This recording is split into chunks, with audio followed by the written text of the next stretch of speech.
Pedigree analysis. Pedigree analysis होता है कि आपको देखना है कि कैसे कैसे जो आपके जो ट्रेड्स हैं वो नेक्स्ट जनरेशन में फॉरवर्ड होते हैं, ठीक है। तो हम एक लिंक बनाते हैं between the previous generation and the future generation and we can predict कि अगली वाली जनरेशन में अगर कोई बीमारी है पिछली जनरेशन में, तो अगली जनरेशन में वो बीमारी जाएगी या नहीं जाएगी, कैसे जाएगी कैसे नहीं जाएगी, कितने % चांसेस होते हैं, ठीक है। तो उसको हम कहते हैं pedigree analysis.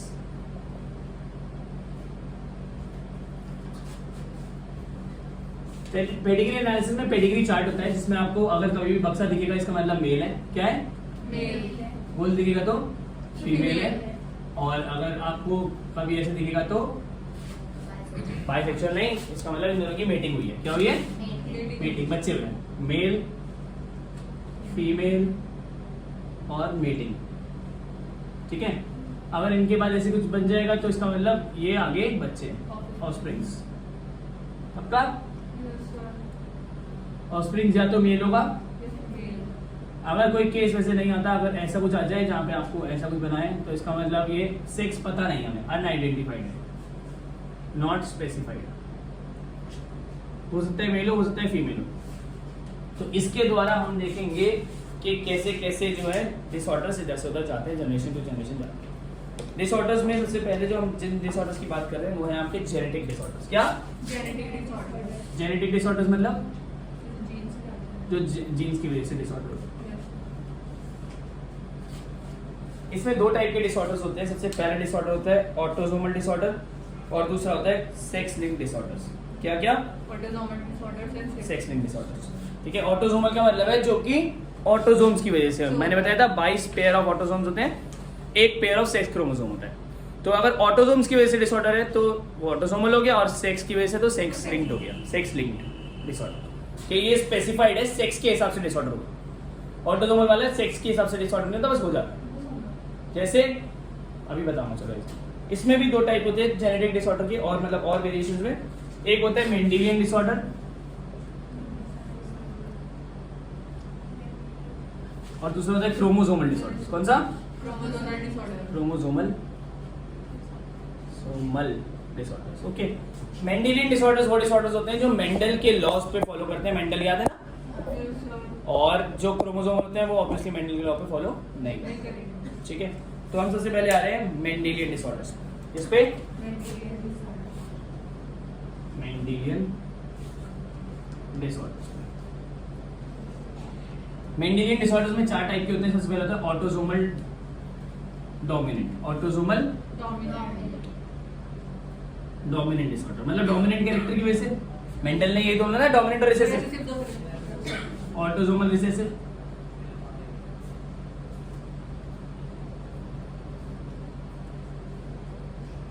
Sex linked dominant,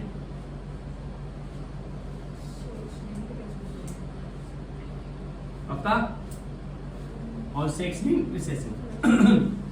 sex linked recessive.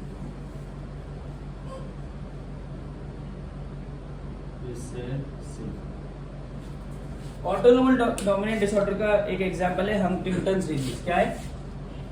Huntington's disease. ये ऑटोसोमल रिसेसिव के बहुत सारे एग्जांपल हम देखेंगे। Sickle cell anaemia, sickle cell anaemia, अभी सब के बारे में बात करेंगे। सेक्स लिंक्ड डोमिनेंट डिसऑर्डर होता है defective tooth enamel. Defective tooth enamel, जो आपके टीथ हैं वो खराब होते हैं। तो अगर आपके पापा या मम्मी में से एक में भी है तो आप में हो जाएगा।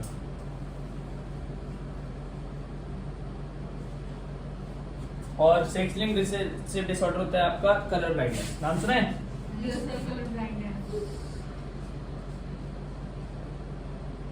ठीक है, याद रखेंगे कि जो हमारे डोमिनेंट हैं ये दोनों डिसऑर्डर, ये आपके 12th के सिलेबस में नहीं है, ठीक है। तो आपको दिक्कत नहीं करनी। नीट के सिलेबस में भी नहीं है, बट नीट के सिलेबस में इनके नाम पूछे जा सकते हैं, एग्जाम्पल पूछे जा सकते हैं। तो आपको पता होना चाहिए कौन सा डिसऑर्डर कौन सा है। आज बोल देंगे ऑटोसोमल डोमिनेंट डिसऑर्डर, 4 ऑप्शन दे देंगे, आपको टिक करना है, ठीक है ना। बाकी 12th के सिलेबस में आपसे पूछेंगे भी नहीं इनके बारे में, ठीक है। तो हमें सिर्फ करना है आपका ऑटोसोमल रिसेसिव और सेक्स लिंक्ड रिसेसिव डिसऑर्डर। तो करना है कौन से ऑटोसोमल रिसेसिव और sex linked recessive. Sex linked recessive disorder. कोई प्रॉब्लम तो नहीं है? करिए शुरू। चलो अब ध्यान से देखेंगे कि क्या क्या है, बहुत इंपॉर्टेंट है ये चीज और बहुत ज्यादा क्वेश्चन इसके थ्रू आते हैं, तो हम एक एक करके इनको देखते हैं। सबसे पहला है आपका सेक्स लिंक्ड रिसेसिव डिसऑर्डर का सबसे पहला आपका एग्जांपल है हीमोफीलिया। ठीक है, हीमोफीलिया। ठीक है,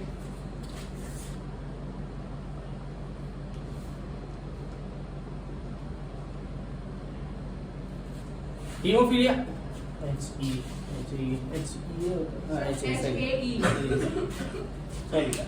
हीमोफीलिया हीमोफीलिया बोलता है, हीमोफीलिया एक डिसऑर्डर होता है जिसे हम कहते हैं ब्लीडर्स डिजीज। क्या कहते हैं? Bleeders disease.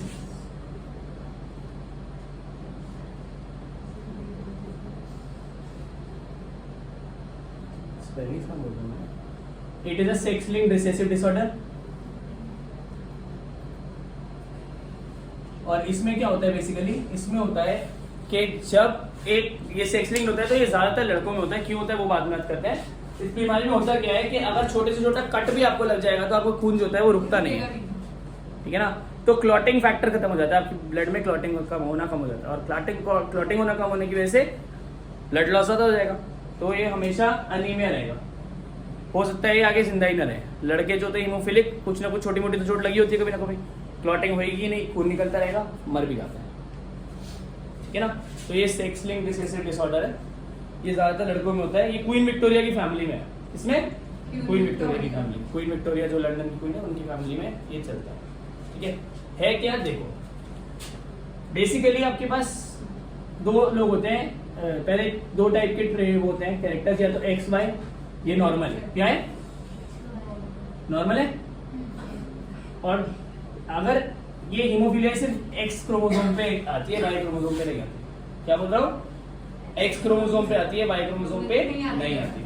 तो एक्स क्रोमोसोम पे अगर हीमोफीलिया है तो उसे हम सी लिख देते हैं आगे, जिससे दिख जाएगी डिजीज है। एक्सप्लेन करें, दिखाने, और ये अफेक्टेड है।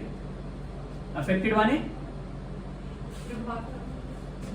हाँ, इसका प्रभाव है, हीमोफीलिया का प्रभाव है इसका। ठीक है, क्लियर है?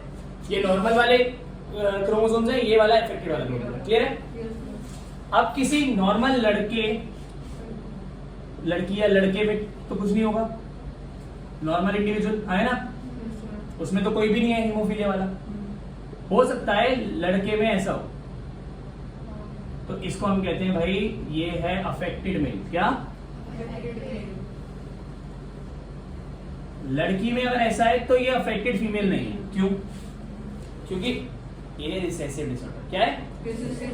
लड़के में एक ही एक्स होता है, उस एक्स पे है तो उसको तो हो गया। लड़की में दो एक्स होते हैं, एक पे है एक पे नहीं है, तो हीमोफीलिया नहीं हुआ। पर ये बंदी बिल्कुल ठीक भी नहीं है, आगे अपनी जनरेशन में तो डाल सकती है, तो ये कैरियर है। क्या है? फीमेल अफेक्टेड कब होगी? जब दोनों साइड पे होगा। समझ रहे हो? फीमेल अफेक्टेड कब होगी? जब दोनों पे होगा। तो मेल इतने से में अफेक्टेड हो जाएगा, मम्मी से अगर एक्स क्रोमोसोम आ गया तो अफेक्टेड वाला है, और फीमेल में तब आएगा जब मम्मी और पापा दोनों से वो वाला क्रोमोसोम आ जाए। कौन सा वाला? अफेक्टेड वाला। पक्का?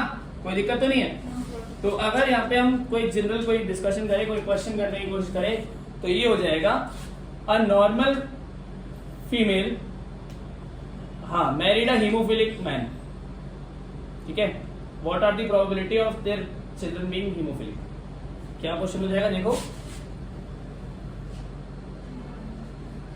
नॉर्मल फीमेल, वैसे हीमोफीलिया जो है लड़के ज्यादा बर्दाश्त नहीं कर पाते, मर जाते हैं।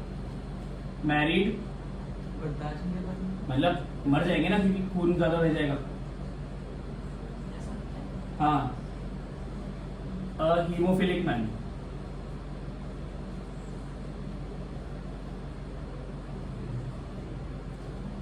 Draw pedigree chart. Draw a pedigree chart.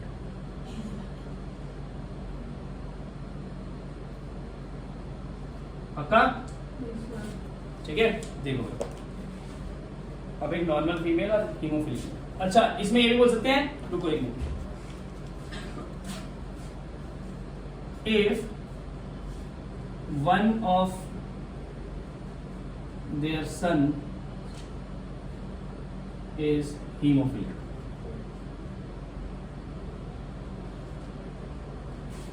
समझ गए? नहीं one of their son and daughter भी डाल देता हूँ मैं, खुद क्वेश्चन में ना रहा है इसलिए थोड़ा सा गलत भी चल रहा है। एंड हाँ डॉटर इफ हाँ one of their sons and one of their daughters, मतलब इसका ये इज हीमोफिलिया। ओके बात। अब इसका पेडिग्री चार्ट कैसे बनेगा ध्यान से देखो। आप बोलोगे कि पापा मम्मी है ना। अच्छा जब भी उसमें पेडिग्री बताना भूल गया, जब भी आपको अफेक्टेड होगा तो पेडिग्री चार्ट ऐसे होगा, इसमें कलर होगा। हाँ शेडिंग कर रखी है, इसका मतलब भाई ये अफेक्टेड है और ये नॉर्मल है। दिखते ही पता चल गया अफेक्टेड है और नॉर्मल है। तो अफेक्टेड मेल कैसे होता है आपको पता है, XY XCY पक्का। ये नॉर्मल है, हो सकता है ऐसे हो XX या हो सकता है कैरियर हो, हमें नहीं पता, देखते हैं। कैरियर होगी क्योंकि इसकी डॉटर भी है। हाँ देख वही जो ही देख रहे 4 बच्चे मान लो उसके, ठीक है। अगर वो नॉर्मल और 4 बच्चों में से एक लड़का और एक लड़की हीमोफिलिक है, लड़की हीमोफिलिक है मतलब XC लड़का हीमोफिलिक मतलब पक्का पक्का, कोई दिक्कत तो नहीं है। अब लड़का हीमोफिलिक है इसका मतलब ये पक्की बात है, इसका X कहां से आया, मम्मी से। पापा से वाई आएगा, लड़के पापा से तो वाई आएगा, X कहां से आएगा, इसका मतलब मम्मी में हीमोफिलिया का जीन था बट दिख नहीं रहा था, ठीक है। तो जब इनकी क्रॉसिंग होगी, ये वाला वाई ये वाला X साथ जुड़ा, ये बन गया। ये वाला लड़का कैसे बना है, नॉर्मल, क्योंकि इसके मम्मी से इस बार ये वाला X आया और वो वाला वाई आया। ये वाली लड़की कैसे बनी, पापा से तो XC ही आएगा, लड़की में पापा से सिर्फ XC आएगा, वाई तो आ नहीं सकता। और क्योंकि ये हीमोफिलिक नहीं है, दिख नहीं रही, इसका मतलब मम्मी से ये वाला जीन आया। अगर मम्मी से ये वाला आता तो होती ना, तो ये कैरियर है। और इसमें दोनों जीन कहां से है, एक मम्मी से भी हीमोफिलिक और पापा से भी हीमोफिलिक। अब चांसेस क्या हो गए, लड़के के हीमोफिलिक होने के चांसेस, अगर लड़का पैदा हुआ तो 50% चांस है, अगर ये कैरियर मम्मी है कि वो हीमोफिलिक होगा। अगर मम्मी अभी कैरियर तो लड़का हीमोफिलिक होने के 50% चांस है। ये नहीं कह रहे कि पहला अगर हीमोफिलिक नहीं दूसरा हीमोफिलिक ही होगा, क्या पता हो ही ना। अब किसी के 3 लड़के भी होते हैं पर 50% चांस है लड़का लड़की होने का, हर बार 50% है। वो ये नहीं करते कि पहली बार एक बना दूसरी बार दूसरा ही आएगा, ठीक है, वो चांस की बात होती है, ठीक है ना। तो यहाँ पे क्या है, आपने पेडिग्री चार्ट बना दिया है कि कैसे कैसे आपको ये आया। अगर मम्मी दिख रही थी नॉर्मल बट नॉर्मल नहीं है, क्यों पता चला, क्योंकि लड़के में हीमोफिलिया है और लड़की में भी हीमोफिलिया, लड़की में हीमोफिलिया से मतलब XC दोनों से आया XC।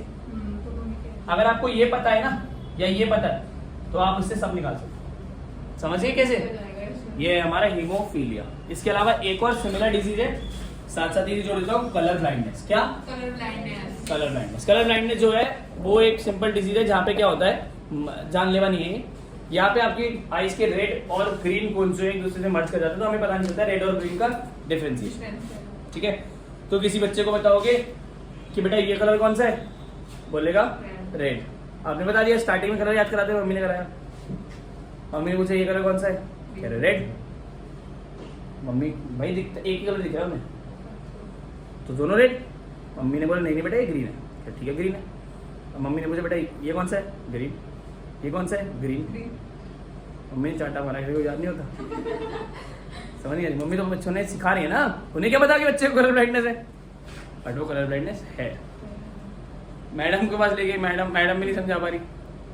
स्टार्टिंग में तो कलर रिकॉग्नाइज कराते ना बच्चों को, हो ही नहीं पा रहा। जब मैडम अगर पढ़ी लिखी हुई थोड़ी सी, पहले तो बच्चे को मार मार के वो बेचारे को उसके तो चाटे ही चाटे पड़ेंगे, थोड़े दिन में मैडम भी छोड़ देगी, कोई बात नहीं छोड़। बट अगर कोई मैडम अच्छी हुई तो उसे बोलेगी एक बार चेक करा, कलर ब्लाइंडनेस है, बहुत बेसिक है, कुछ कलर ब्लाइंड कोई दिक्कत नहीं। रेड और ग्रीन का ये पता था, ऐसा नहीं कलर ब्लाइंडनेस मतलब ये नहीं कि ब्लैक एंड व्हाइट दिखता है, ऐसा कुछ नहीं होता। रेड और व्हाइट उसमें होता है, ग्रीन। हाँ रेड और ग्रीन में होता है। इसका सबसे बड़ा एग्जांपल कौन है, फेसबुक का नाम सुना है। फेसबुक का लोगो ब्लू क्यों है, क्योंकि रेड और ग्रीन में से डिफरेंस ही नहीं होता। मार्क ज़करबर्ग जो है वो कलर ब्लाइंडेड है, ये फैक्ट है और ये फन फैक्ट है ना, ठीक है। इस वजह से उसने ब्लू कलर रखा है फेसबुक का। हमें लगा व्हाट्सएप तो उसने बाद में खरीदा ना। अगर व्हाट्सएप वो पहले बनाता तो वो ग्रीन कलर का नहीं बनाता, व्हाट्सएप ब्लू ही बनाता। उसने बाद में खरीदी है व्हाट्सएप, ओवरटेक की है, इंस्टाग्राम भी ओवरटेक की, उसने तो सिर्फ फेसबुक बनाया था ना। तो स्टार्टिंग उसका लोगो जो है वो ब्लू इसलिए हुआ था because he could not differentiate between red and green. So उसने कहा भाई जो मैं ही नहीं कर पा रहा उसे छोड़ो, तीसरा कलर ले लो। रेड ग्रीन, रेड ब्लू और ग्रीन ही बेसिकली मेन कलर्स होते हैं। तो ये एक फैक्ट था कलर ब्लाइंडनेस में। कलर ब्लाइंडनेस देखो आपको तो नहीं है ना रेड और ग्रीन का, रेड और ब्लू का पक्का पक्का बताओ बेटा ये कौन सा कलर है? बेटा रेड है। हमारा तो पता नहीं, आपको